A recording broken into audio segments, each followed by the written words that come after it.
why also do you not think he'll be accepted in Carolina? I wanted to hear what you said about that. Look, again. Just the environment there, you mean, as far as like the owner and Jerry Richardson, that stuff? No. Okay. No. All right. I think back to when Cam Newton was there. Right. And Cam Newton was criticized for everything possible. And I don't want to accuse an entire state or region of the country of having certain racial biases that get manifested in the way that their fans complain about people. But there was kind of that thing with Cam Newton, like things Cam Newton did. There was a compliment of the fan base that was pearl clutching over things that were no big deal. Right. So I just wonder, Southern town, conservative town. I hear you. You drop Deshaun Watson in there with this baggage of 22 lawsuits regarding behavior during massage therapy sessions where there are admissions that some of these things did turn sexual, and it was consensual. Yeah, these are just right. 22 of the individuals who had a problem with that. I just don't know how that goes down. You got kind of Bible Belt. You got kind of.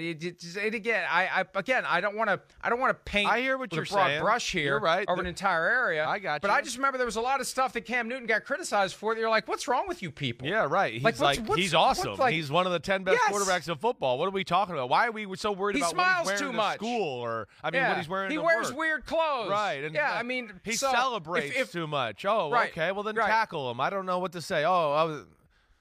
So I mean, and then yes, I know. Now, obviously, Watson, based on the allegations different. against him, Right. and how these cases go. See, that's the one thing that we can't lose sight of. Just because he wasn't indicted by a grand jury last week doesn't mean he's going to win these 22 civil cases. Doesn't mean anything. All it means is he wasn't indicted. And there are plenty of reasons why someone isn't indicted, including whether or not the prosecutor wanted to indict them. That's one of the biggest factors. We've talked about this before, but it bears repeating. When you go to a grand jury, the prosecutor has all the power. The defendant isn't represented. The victims don't have a voice unless they're called to testify by the grand jury. But the prosecutor can really sway what happens. And that doesn't mean he's innocent of anything. All it means is he's not being indicted on any charges. He's got these 22 cases that are going forward. They will play out. There will be public trials at some point unless the cases settle. And that's going to add fuel to this discomfort that a fan base may have. So, again, this is about Deshaun Watson trying to find the place where it's going to be the easiest transition for him and he's going to feel the most welcome. And, and again, this is a guy who believes he didn't do anything wrong. So, we try to be objective and neutral and say, hey, folks, let's let this all play out. There's a system that needs to unfold. But from Watson's perspective, who subjectively believes he did nothing wrong, obviously he's going to be looking for a place where he feels comfortable that the fans agree with him. Right. Regardless of who's right or wrong. He's going to want a place where they're rallying around him. Carolina, not so sure he's going to have 100% saturation of people saying, you're absolutely right, Deshaun. Everything you did's right, no problem. But the Saints, I just gut feeling, it's the connection there between team and city is so strong. And if the team's on board with it, let's go do it. And we had some rough times at quarterback last year without Drew Brees. I think that he's more likely to be welcomed with open arms and minimum reservations in New Orleans, especially in comparison to Charlotte. Yeah. And again, whoever doesn't get him, my God, this makes for some high drama in the NFC South. Right. There's going to be sour grapes for the team that doesn't get him.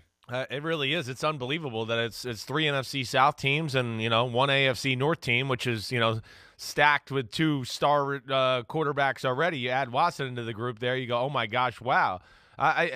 Mike, I mean, I don't know where it goes either. It's a tough decision. You're right. He's got to weigh all those things. I mean, it's not easy. And I would think, yes, how am I going to feel? How am I going to be received?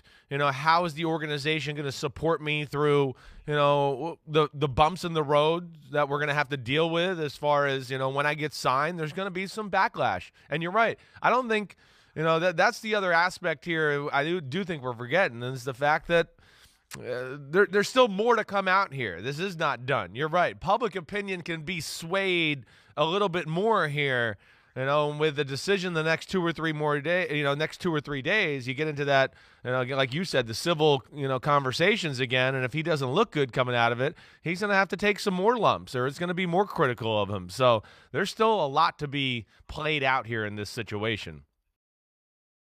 Hi, I'm Mike Tirico, and thanks for watching.